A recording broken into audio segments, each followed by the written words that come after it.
He venido al lugar donde escribo mis libros a pasar unos días. No es que vaya a escribir uno, de hecho estoy todavía en la fase previa para el siguiente, la de generar un argumento, la recapitulación de datos, de información. Con toda seguridad va a tratar acerca de la triple estafa en la que vivimos actualmente y el modo en el que la tecnología modificará nuestra vida futura. El presente, pues analizado de forma más o menos así, sobre el si debes, dependes, y el futuro analizado más o menos desde la perspectiva del control social, condicionante básico de esa dependencia. Pero eso es otro tema, ¿eh? Hoy os quiero hablar así, de un modo pues, más informal, de 4 aspectos que se relacionan entre ellos y que tienen pues muchísima importancia. Por ejemplo, saber lo que viene. Pues saber lo que viene tiene que ver con el modo en el que nuestros dirigentes están afrontando el asunto. Diríamos que, por ejemplo, no sería acertado creerse que los gobiernos desean luchar contra la inflación. Es evidente que no. Su guerra es absolutamente distinta. Utilizan el ecualizador social. Después de haber vendido tanta deuda a tipos fijos de inflación, es un regalo para cualquier gobierno esa inflación. Les obliga a pagar mucho menos y además esos bancos centrales aumentan también considerablemente toda su gestión y les ayuda a esos estados a recaudar más impuestos. Encima, la recaudación se logra hacer con dinero de los inversores, el dinero que los inversores dejan de ganar. Es tremendo, pero oye, la jugada les ha salido bastante bien. Vienen tiempos para valientes, eso ya os lo he dicho, una guerra socioeconómica larga y cruel. El problema no es que lo que viene sea duro, eso se puede gestionar de un modo u otro, e incluso podemos idear cómo sacar algo bueno de todo. El problema es quienes están dirigiendo este barco, una nave que va directa al iceberg, directa a la colisión, y nadie parece darse cuenta. Lo peor no es si lo ven o no, lo peor es que la mayoría considera que lo mejor es estarse quieto. Hay muchísima gente que considera que es mucho mejor estarse en ese sofá social, que es mucho lo que se están jugando, y si se mueven podrían perderlo. Es un pensamiento de perdedores, de perdedores total. Pero bueno, quédate, que voy a hablarte desde aquí, de un lugar distinto, de cómo una cosa es el problema, otra es la solución potencial, y la última es el cómo lo afrontan los que lideran todo este asunto. Quédate, que lo que hoy voy a contarte también te interesa.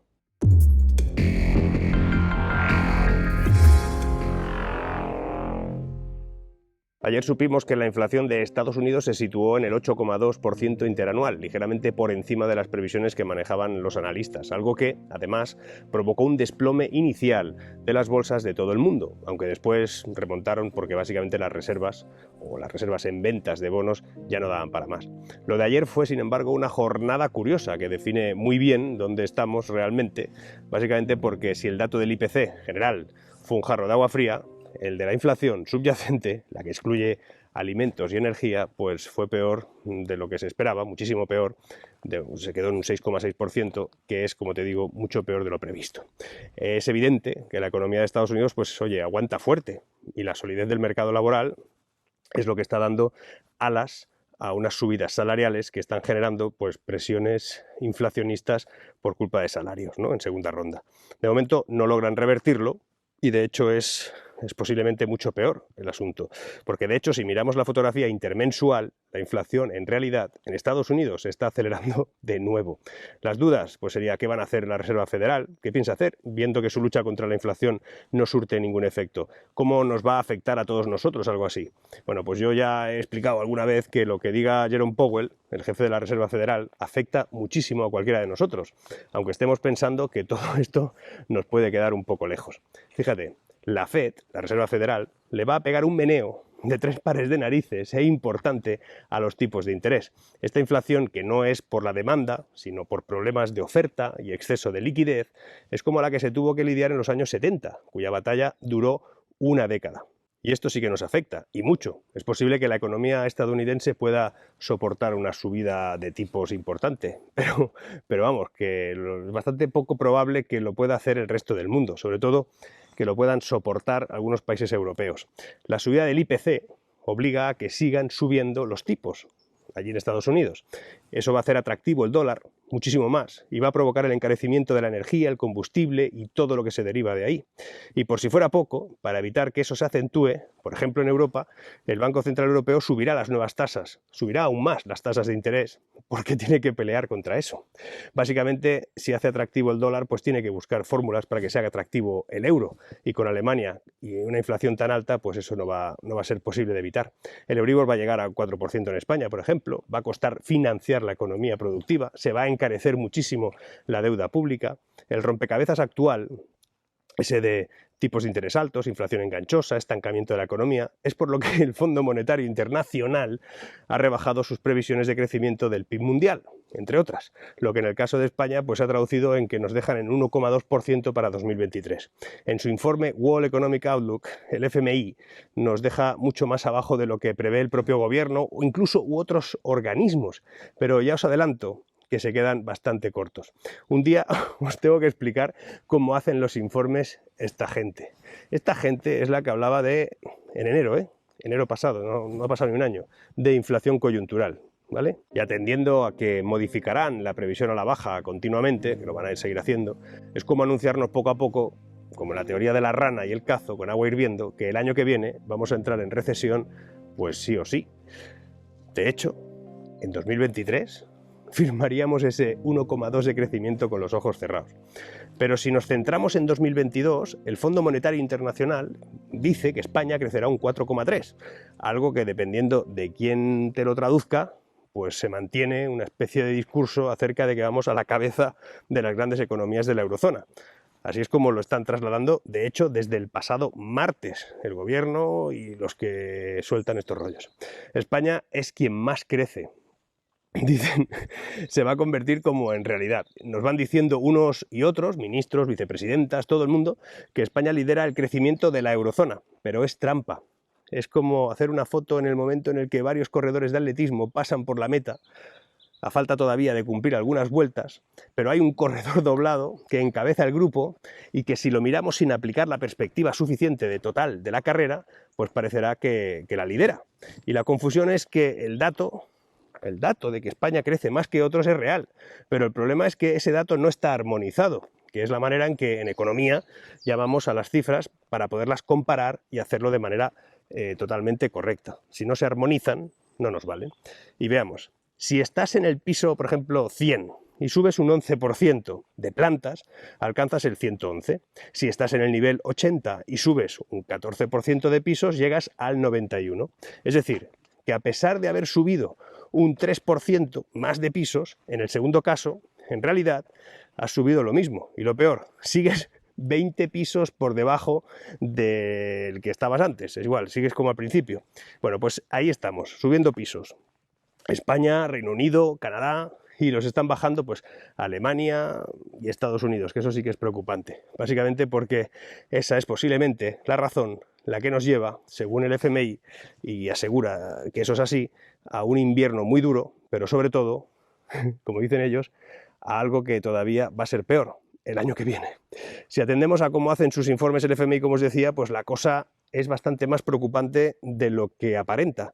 Ellos no tienen expertos dando vueltas por todos los países del mundo. Ellos solo tienen un buzón donde reciben los informes de cada país y con ello hacen un balance, un cálculo contable y lo emiten. Si su dictamen es tan malo, es porque lo que les están enviando los países en cuestión de tiempo, en los últimos meses, es aún peor. Si hay un país que asegura que va a liderar el crecimiento a pesar de la crisis, como le pasa a España, pues la perspectiva que aplica el FMI es esa. Si no ve nada extraño, pues acepta que España va a liderar el crecimiento. Lo mejor del tema es que España no ha enviado al FMI ningún informe referente, por ejemplo, a las insolvencias empresariales, que están creciendo de manera exponencial en este país. Tampoco parece ser que, no sé, básicamente no consideran que es importante hacerlo. De acuerdo con los seguimientos que, por ejemplo, sabemos de los procesos concursales, ahora mismo publicados por el BOE, pues las insolvencias concursales han aumentado un 103%, solo en septiembre, ¿eh? 103. Esto no se incluye en el informe que detalla el potencial crecimiento económico español este año y menos en el que viene. Y es grave, básicamente porque si se confirma que la moratoria de 27 meses por la cual podías no declararte en quiebra, aunque estuvieras quebrado del todo, era pura estadística de cartón piedra, pues vamos a ver cómo eso aumenta de forma exponencial. Un maquillaje contable que demuestra que es peor el remedio que la enfermedad. Si no puedes saber el estado del enfermo, pues no puedes aplicarle ningún tratamiento. Y en España había miles de empresas zombies que no se cerraron cuando tocaba, y ahora el desastre es elefantiásico. El hecho de que los acreedores han recuperado su capacidad legal para solicitar la declaración concursal de un deudor se suma al deterioro económico, a la inflación, a la reducción del margen de beneficio, a la subida de impuestos, al endurecimiento de las condiciones financieras y también, ¿por qué no?, a la escasez de materias primas y suministros. Predominan las insolvencias en construcción e inmobiliario, como era de esperar, 24% del total, el comercio 21%, pero lo peor está por llegar y el gobierno no quiere admitirlo. Su plan de ayudas al sector empresarial no ha funcionado y la reforma laboral es otro gran camelo tremendamente peligroso cuando explote la realidad. Ahora se esconden parados donde dice que hay fijos discontinuos, trabajadores que abandonan la precariedad donde solo hay personas en formación y otras que apenas trabajan 1 hora a la semana y que se registran en la EPA como ocupados. Y es que el problema de haber estado listando cifras de empresas abiertas y rescatadas por el gobierno, donde, como se está evidenciando, solo había un espejismo, pues a mí me hace sospechar que esta gente vive en una especie de dimensión desconocida, básicamente donde se puede buscar o crear una realidad que se distorsiona a la carta. Un gobierno que no cuenta con esto para redactar unos presupuestos, pues está dejando de considerar algo muy fundamental. De hecho, como te decía, es el problema que tiene cualquier informe exterior de tipo prospectivo referente a cómo vamos a estar en el futuro. Pero ¿cómo narices vamos a crecer, por ejemplo, o a recaudar más dinero, como dicen en ese documento, en los presupuestos que se han presentado, si en el conjunto del año la creación de tejido productivo acumula ya una caída del 3%, de un menos 3%. Hoy hay menos empresas que hace un año, que producen menos si aplicamos el efecto base y cuyas plantillas trabajan menos horas que antes. Pero el gobierno considera que es una buena idea subir las cotizaciones sociales y así, oye, complicar un poquito más la contratación. Todo esto está muy bien y es muy preocupante, pero hay mucho más que no se está teniendo en cuenta o que se está dejando pasar.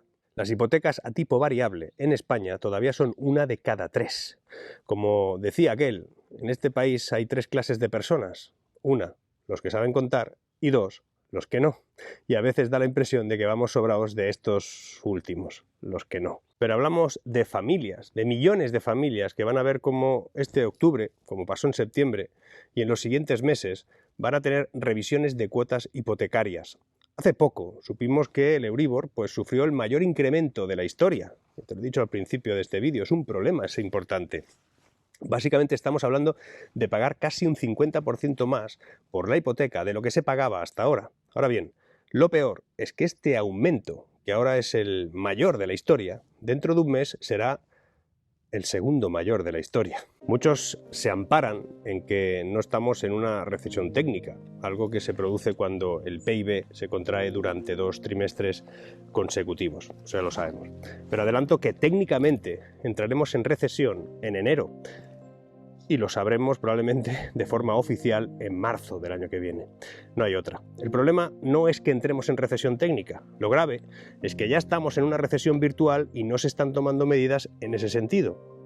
Nada conduce a estimular la economía productiva y en un momento de recesión no oficial, aunque sí real, no se está haciendo nada, nadie nos dirige para que no nos vayamos directos a una colisión de todo el sistema. He leído a expertos y a optimistas profesionales que lo que viene pues es malo, pero que no es comparable con 2008, en el que millones de personas perdieron su empleo. Dicen que ahora, por lo menos, la gente no está perdiendo su trabajo, no lo va a perder. Y hasta ahí, pues oye, podría ser cierto, pero solo hasta ahí. Lo van a perder muchos en realidad. La inflación tiene eso, la subida de tipos tiene eso, y la incapacidad para invertir en un modelo que cuando es cíclico no se puede cambiar, pues también tiene eso. Pero lo grave no es que muchos perderán su empleo, que lo perderán. Lo dramático es que esta crisis no va a necesitar que eso suceda.